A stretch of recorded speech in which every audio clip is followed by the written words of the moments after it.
สวัสดีครับเพื่อนๆสวัสดีครับผมพักเที่ยงเพลแล้วเพื่อนๆกินข้าวก่อนนี่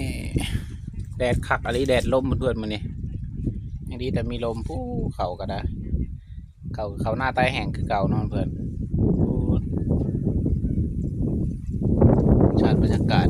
แดดคักอะไรมันนี่นะโอ้กองเฟืองมาชาติบรรยากาศบ้านเบาลาวนี่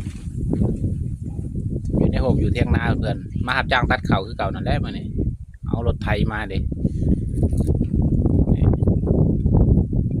มาไปทำเวียดคือเก่า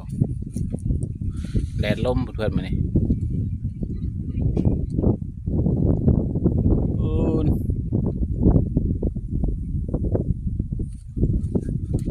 อันนี้คอกน้ำนอนเพื่อนนี่น้ำแห้งเลยพวกนี้คลองชลประทานก็แห้งพวกนี้ปกติมันจะมีน้ำร้ายแต่ละปีแถวนี้นี่น้ำแห้งเลยแห้งขอดเลยแตกเหิบเลยดิน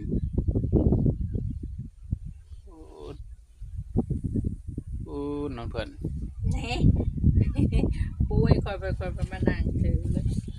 โอเคครับผมเจอคลิปหน้าครับผมโอเคครับสวัสดีครับ